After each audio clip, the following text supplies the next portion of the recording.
గౌరవనీయులైన మీడియా మిత్రులకు, పత్రికా విలేకరులకు, ఎలక్ట్రానిక్ మీడియా వారికి, మా సింగర్స్‌కి, మా శ్రేయోభిలాషులకి, మా సంగీత కళాకారులకి అందరికీ ఈరోజు చాలా దుర్దినం.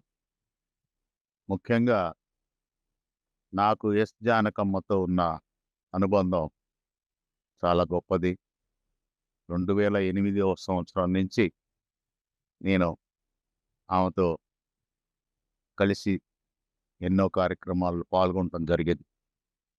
మొట్టమొదటిసారిగా 2009లో గుంటూరు ఆమెను ఆహ్వానించి, "అమ్మా, మంచి మ్యూజికల్ నైట్ చేయాలనే కోరిక ఉందమ్మా" అని మెడ్రాస్ వెళ్ళి ఆమెను కలవటం జరిగింది. ఆమె ఆ రోజు భోజనం పెట్టి నన్ను ఎంతో ఆప్యాయతగా దగ్గరికి లాక్కుంది. వాళ్ళ కుటుంబ సభ్యులందరినీ పరిచయం చేసింది. ఆ తర్వాత తను సహజంగా ఆ రోజుల్లోనే చాలా పెద్ద అమౌంట్ తీసుకుంటుంది. అయితే నా మీద అభిమానమో మరి ఏమో కొద్దిగా అమౌంట్‌కి గుంటూరొచ్చి 18 పాటలు నిలబడి పాడింది మహాతల్లి. 18 పాటలు అలసట లేకుండా. ఇప్పుడెవరు అలా చేయలేరు. ఏ సింగర్ వల్ల అలా కాదు. ఆమెలో నేను గమనించిందేంటంటే చిన్న పిల్లల మనస్తత్వం. చాలా అమాయకత్వం. అసలు గర్వం అంటే నేను చూడలేదు ఆమె దగ్గర. 3 రోజులు గుంటూరులో ఉంది. ఆ తర్వాత వాళ్ళ స్నేహితుల ఇళ్ళకెళ్ళాం. చాలామందిని కలిసింది. అందరిని గుర్తు చేసుకుంది. మళ్ళీ ఎళ్ళిపోయింది.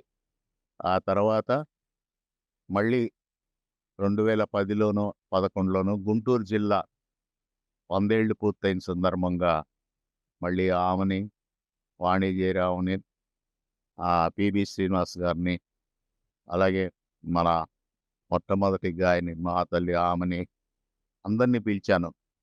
ఆ కార్యక్రమం గూడా విజ్ఞాన మందిర్‌లో అత్యంత వైభవంగా చేశాం. ఆ తర్వాత ఆ రోజు ఆమెతో గూడా ఒక పాత పాట పాడటం జరిగింది నేను. అలా ఎంతో అనుబంధం. "రంగా వచ్చావా గుంటూరు నుంచి" అనేది చాలా ఆప్యాయతగా ఉండేది. వాళ్ళ ఇంట్లో సొంత మనిషిలాగా చూసింది నన్ను. ఆ తర్వాత మరొక్కసారి గూడా నేను ఆమెని 3 సార్లు ఇప్పటికి గుంటూరు ఇన్వైట్ చేయటం జరిగింది. సో, ఇన్ని అనుబంధం ఆమెతో ఉంది. ఆఖరిసారిగా హైదరాబాద్‌లో కలిసాం. సింగర్‌లందరిని గూడా తీసుకెళ్ళాను. 'సురేఖమూర్తి', 'విజయలక్ష్మి', చాలామంది మా సింగర్స్, నాతోటి సింగర్స్, నా దగ్గర కళా దర్బార్ సింగర్స్ అందరూ వచ్చారు ఆ రోజు. ఆ ఫోటో గూడా నేను షేర్ చేశాను. ఇంకా చివరగా వాళ్ళ అబ్బాయి పోయాక మైసూర్ ప్రత్యేకంగా ఎళ్ళాను నేను. మైసూర్ ఎళ్ళి ఆమెని పలకరించి రావటం జరిగింది. అదే ఆఖరు. 6 నెలలయింది. ఈ లోపల ఇలా జరిగింది. ఎంతటి వాళ్ళైనా తప్పదని ఒంటరితనం ఆమెని బాధిచ్చిందని నేను అనుకుంటున్నాను. ఆమె ఆత్మకి శాంతి కలగాలని నా తరపున, మా కళా దర్బార్ తరపున, మా సంగీత కుటుంబం తరపున ఆమె ఆత్మకి శాంతి కలగాలని కోరుకుంటూ త్వరలోనే మా తల్లి పేరు మీద ఒక పెద్ద ఎత్తున ఒక అవార్డు ఫంక్షన్ చేస్తానని తెలియజేసుకుంటూ నమస్కారం అండి.